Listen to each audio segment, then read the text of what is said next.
جو بھی اس نے ایک غلط فیصلہ کیا اس پہ کوئی استعفیٰ دے، لیکن اگر استعفیٰ نہ بھی دیں لیکن کم از کم جو ڈیمانڈز ان کی تھیں ان کو پورا ہونا چاہیے۔ اور میں ایک اور سوال ضرور پوچھوں گا آپ سے کہ کیا آپ کے میڈیا کے اینکر نے یہ سوال اٹھایا کہ سپریم کورٹ نے اس پہ سو موٹو نوٹس کیوں نہیں لیا جب تھر پارکر میں قدرتی آفت آئی؟ جو نہیں، میں بتا رہا ہوں، جب تھر پارکر میں قدرتی آفت آئی، ایک نیشنل کیلمٹی تھی، وہاں پہ سپریم کورٹ نے بھی نوٹس اٹھا لیا اور ہائی کورٹ نے بھی نوٹس لے لیا سو موٹو، لیکن اتنے بڑے واقعے پہ نیچرل کیلمٹی کے اندر بھی قائم علی شاہ صاحب کی نالائکی شامل تھی، آپ نہ مانیں تو لہدہ بات ہے، لیکن یہاں پر میں آپ کی بات دہرا رہا ہوں، بالکل نہیں تھی سپریم کورٹ آف پاکستان نے ایک خاتون سے شراب کی 2 بوتلیں ملی تھی، اس کے اوپر سو موٹو نوٹس لیا تھا، لاہور میں 14 بندے مارے گئے تو اس کے اوپر بھی سو موٹو نوٹس لیا جانا چاہیے۔ جہاں پہ پنجاب حکومت کی ایک بہت بڑی نااہلی ناکامی تھی، وہاں پہ سپریم کورٹ کی خاموشی، میں کہتا ہوں سپریم کورٹ کی خاموشی بھی ایک سوالیہ نشان ہے کہ سو موٹو نوٹس لینے والی میں شہید محمد صاحب آپ کی فرمائش کے اوپر میں دہرا دیتا ہوں کہ خاتون سے شراب کی 2 بوتلیں ملی تھی تو سو موٹو نوٹس ہوا تھا، تو میری سپریم کورٹ سے استدعا ہے کہ یہاں 14 پاکستانی جانے گئی ہیں، 53 کو بلٹ وونڈز لگی ہیں، یہاں سو موٹو لیں تاکہ انڈیپینڈنس آف جوڈیشری بھی اور واقعے کے زیادانہ تحقیقات بھی اسٹیبلش ہو جائے۔ زاہد حسین صاحب، ہمارے یہاں روایت تو نہیں ہے، ہم کہتے ہیں ہو گیا جی کی کری، جنرل مشرف صاحب یہی کہتے تھے ہو گیا، کیا کریں؟ سب سے بنیادی چیز یہ آتی ہے کہ یہ اتنا بڑا واقعہ ہے، یعنی پاکستان مجھے تو یاد نہیں ہے کہ اس قسم کی جو ہے پولیس کے ذریعے اتنی بڑی کارروائی ہو اور ایک سیاسی جماعت کے لوگوں پہ جو ہے فائرنگ کی گئی ہو اور 13 لوگ اور آپ رہیں گے 53 لوگوں کو گولیاں لگی ہیں۔ یہ ایسا واقعہ میں نے اپنی جو ہے صحافتی زندگی میں نہیں دیکھا ہے۔ تو میرا اصل چیز یہ آتی ہے کہ یہ واقعہ ہوا ہے لاہور میں، یہ کہیں کسی دیہات میں یا کسی دور دراز علاقے میں نہیں ہوا ہے۔ تو اس میں ایک اور بات بھی آتی ہے کہ یہ جو وہاں کے شہباز شریف صاحب is supposed to be all powerful chief minister, اور وہ جو ہے ان کے بقول جو ان کے دوست ہیں ساتھی ہیں وہ بتاتے ہیں کہ وہ ہر چیز کے متعلق خبر رکھتے ہیں۔ اگر فرض کیجیے مان لیا کہ ان کے حکم سے نہیں ہوا، لیکن اگر حکم سے نہیں ہوا ہے اور ان کے جو ہے ایک ریاست دارالخلافہ میں اور اس کے پروونس کے ہوتا ہے تو اس کی ذمہ داری چیف منسٹر کو لینی چاہیے۔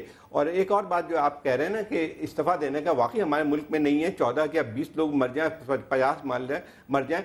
ایک واقعہ ہوا تھا جو آپ کو ابھی یاد ہے، ساؤتھ کوریا میں ایک فیری ڈوبتی ہے اور اس میں 300 لوگ شاید مر جاتے ہیں، تو اس میں جو ہے وہاں کا وزیر اعظم مستعفی ہو جاتا ہے۔ کیا اس نے آرڈر دے کے اس کو فیری کو تو نہیں وہ کیا تھا، لیکن اس نے اپنے اوپر جو ہے اس کا ایک ذمہ داری لی۔ اسی طرح سے جو ہے آپ کو اور بھی یاد ہوگا کہ ریلوے منسٹر، یہ ایسا بہت واقعات ہو چکا ہے، ہندوستان میں بھی ہو چکا ہے کہ ایک ایکسیڈنٹ ہوتا ہے، اس میں ریلوے منسٹر استعفیٰ دے دیتا ہے، حالانکہ ریلوے منسٹر کا جو ہے براہ راست کوئی تعلق تو نہیں تھا بن گیا، لیکن ایک ذمہ داری اس کی آتی ہے۔ اور میں سمجھتا ہوں ویسے پاکستان بدترین مسائلوں میں نا، بعض معاملات میں معذرت چاہتا ہوں، جنرل صاحب فوج میں بھی رہے ہیں، ہماری بیسز اٹیک ہوئیں اور اسامہ بن لادن والا واقعہ ایبٹ آباد ریڈ ہوا، اس کے اوپر میری بڑی خواہش تھی کہ فوج مثال وہ قائم کرتی جو سویلین نہیں کر سکتے، فوج نے بھی وہ مثال قائم کی۔ پاورفل اگر کوئی حکومت ہوتی تو اس وقت بھی کارروائی کرنی چاہیے، فوج کو خود کرنی چاہیے۔ ایبٹ آباد ریڈ پاکستان کے اوپر ریڈ ہوگی، بالکل صحیح بات ہے، اور اس میں جو ہے جو ذمہ داری بن کے آتی ہے وہ جو ہے وہاں پہ اعلیٰ جو ہے اگر ISI پہ بھی پڑھ کے آتی تھی، اس پہ فوج پہ بھی پڑھتی تھی، میرے خیال کارروائی ہونی چاہیے تھی۔ لیکن ابھی میں جو بات کر رہا ہوں وہ یہ تھی کہ جو ہے ہمارے یہاں یہ جو ہے یہ ایک ریاستی دہشت گردی کا واقعہ ہوا تھا۔ دوسری بات اور بھی ہے کہ اس کے بعد بھی جو حکومت کا رویہ رہا ہے، ایسے منسٹرز تھے جو جس قسم کے بیانات دے رہے تھے، اس کے فوراً بعد جو ایسا معلوم نہیں ہوتا تھا کہ جو ان پہ کوئی ندامت کا بھی ایک اظہار ہو۔ اگر سازش بھی ہوئی ہے تو سازش میں جو ہے آپ یہ بتائیے کہ جو ہے چیف منسٹر کیا اتنے بے خبر ہیں کہ ان کے شاگرد اتنی بڑی سازش ہو گئی ہے؟ ارے ان کے متعلق تو ان کی پوری میڈیا کی جو کیمپین ہے وہ تاثر یہ قائم کرتی ہے کہ ہی از دی موسٹ ایکٹیو پرسن، بڑے اسمارٹ آدمی، ہر جگہ موجود ہوتے ہیں، ہر جگہ ہر وقت چیف منسٹر پنجاب، اور وہ گولیاں چلتی نہیں پتہ ہی نہیں چلا، اور ماڈل ٹاؤن کے اندر ہی گولیاں چلتی نہیں پتہ ہی نہیں چلا۔ جنرل قادر بلوچ صاحب، پچھلے کچھ عرصے سے بعض معاملات ایسے ہوئے، ایک معاملے میں مجھے لگا کہ شاید آپ نے ایک وہ بڑی ایکسٹریم ٹینشنز کو سول ملٹری کو ڈیفیوز کرنے میں رول ادا کیا، جس سے معاملات تناؤ سے ہٹ کے ضرب عضب کے بعد سول ملٹری کی عادت دوبارہ ایک پیج پہ آ گئی۔ لیکن آپ کی پولیٹیکل گورنمنٹ کا رول یہ ہونا چاہیے کہ واٹر ٹینکر لے کر کھڑی ہو، کوئی بندہ فائر ورکس کی طرف آتا بھی ہے تو پانی ڈال کے اس کو بجھا دیں۔ آپ لگتا ہے کہ فیول ٹینکر لے کر کھڑے ہیں، کوئی بندہ ماچس بھی جلاتا ہے تو آپ آگے اس کے اوپر نا وہ مٹی کا تیل یا کوئی پیٹرول چھڑکتے ہیں کہ آگ اور چلے۔ یہ کیا سٹائل ہے؟ یہ نہیں سمجھ آتی۔ میں آپ کے بیان پہ جو کچھ آپ نے کہا اس پر بغیر کمنٹ کیے صرف میں ایک سوال آپ سے پوچھنا چاہتا ہوں۔ اپنے آپ سے, زاہد صاحب سے اور ویور سب سے, اس واقعے کا, یہ جو واقعہ ہوا, اس واقعے کا سب سے زیادہ نقصان کس کو ہوا ہے؟ مجھے صرف اتنا بتا دیجئے گا سر. جب وہ شہباز شریف جو صبح 6 بجے اٹھتے تھے, رات کے 1-2 بجے تک وہ بھاگم دوڑ ہر چیز میں لگے ہوئے تھے, اس ملک کے میڈیا میں کہیں پر بھی کسی آدمی نے اس کے اوپر یہ کسی قسم کے نکتہ چینی نہیں کی کہ وہ غلط کام کر رہے ہیں. وہ جہاں کہیں بھی کوئی بے گناہ کوئی معصوم وغیرہ مارا جاتا تھا یا کوئی ظلم ہو جاتا تھا, ریپ ہو جاتا تھا, وہ پر پہنچنے والا آدمی ہے. یہ اگر اس گورنمنٹ کو کوئی اگر کریڈٹ جاتا تھا, ہماری پولیٹیکل گورنمنٹ کو اگر پلس پوائنٹس تھے تو پنجاب گورنمنٹ کی وجہ سے تھے. اور اس انسیڈنٹ کی وجہ سے آپ بتا دیجئے کہ سب سے زیادہ نقصان کس کو ہوا؟ کیا ہم لوگ اتنے نااہل اور ناسمجھ اور بیوقوف تھے جو کہ اگر انسٹرومنٹل تھے اس واقعے میں کنٹریبیوٹ کرنے کے لیے کہ اپنے پاؤں پہ ہم نے وہ کلاڑی مارا جس کا علاج کوئی نہیں ہے. صاحب میں آپ کی ساری باتوں سے اتفاق کرتے ہوئے میں اس بات سے متفق نہیں ہوں کہ ان کی اکاؤنٹیبلٹی نہ کی جائے. Accountability is the part of the process. یہ آپ کی جمہوریت کی روح ہے. ان کو پتہ بھی نہیں چلا ہوا, لیکن ذمہ داری ان کی آتی ہے. یہ کرمنل نیگلیجنس. میں ایک عرض کروں گا کہ please let's wait for the outcome. Inquiry کے لیے انہوں نے جو کہا وہ سارے بندے ڈیٹیل کیے گئے. اگر سپریم کورٹ انکوائری کرتی ہے تو government of Pakistan will not come in its way. اور یہ کمیشن جو جوڈیشل کمیشن بنی ہے, اب تک ہم سب کا ایمان تھا کہ ہماری عدلیہ آزاد ہے. اگر آزاد عدلیہ ہے اس کے آؤٹ کم کے لیے لیٹس ویٹ.